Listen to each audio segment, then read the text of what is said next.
Jadi memang tidak diragukan lagi bahwasanya dalam hadis Rasulullah menjelaskan sholat 5 waktu itu memang menggugurkan dosa-dosa kita, betul. Ya, bahkan Rasulullah menganalogikan sholat 5 waktu yang kita kerjakan itu bisa membuat kita bersih dari dosa sebagaimana orang yang mandi 5 kali di sungai bersih dari kotoran. Dalam hadis yang sahih Rasulullah sallallahu alaihi wasallam bersabda, "Ara'aitum law anna naharan bi babi ahadikum yaghtasilu minhu kulla yawmin 5 marrat."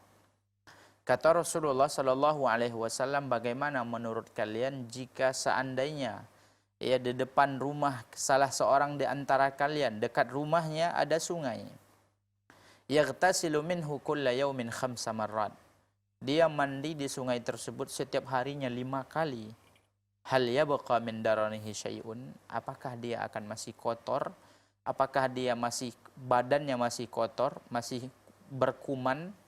Ya, tentunya tidak. Karena kita mandi 3 kali atau 2 kali saja itu sudah bersih, apalagi sampai 5 kali.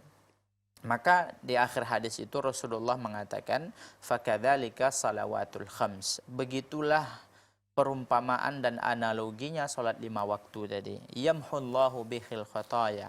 Allah menghapuskan dengan salat 5 waktu tersebut al khataya, ya, yaitu kesalahan-kesalahan.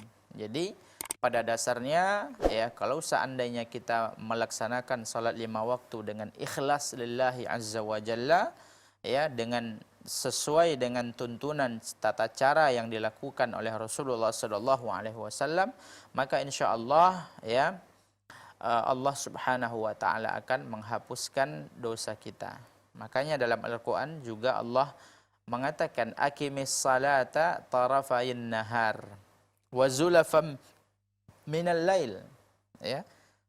Tegakkanlah salat ya tarafayn nahar, di ujung siang, wa zulafam minal lail, dan di tengah malam atau di dekat malam. Ya. Innal hasanat, setelah Allah menyebutkan ayat ini, Allah mengatakan, ya, kenapa begitu? Kenapa kita disuruh salat pada siang hari dan pada malam hari? Innal hasanat, sesungguhnya kebaikan-kebaikan yang diantaranya adalah salat. Dan Allah sebutkan ayat ini setelah menyebutkan salat. Innal hasanat yudhibnas sayyiat. Sesungguhnya kebaikan-kebaikan, amal soleh tersebut yudhibnas sayyiat, akan menghapuskan keburukan-keburukan, akan menghapuskan dosa. Ya, dan ayat ini Allah sebutkan setelah perintah menyuruh salat. Apa maknanya? Ya, salah satu kebaikan yang sangat dominan ya untuk menghapus, untuk mencuci bersih kita dari kesalahan dan dosa adalah salat.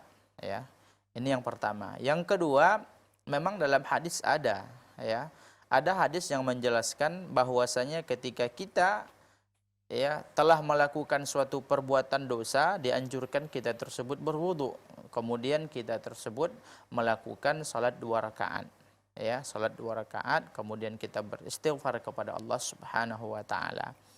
Maka hal itu juga dianjurkan, wallahu a'lam.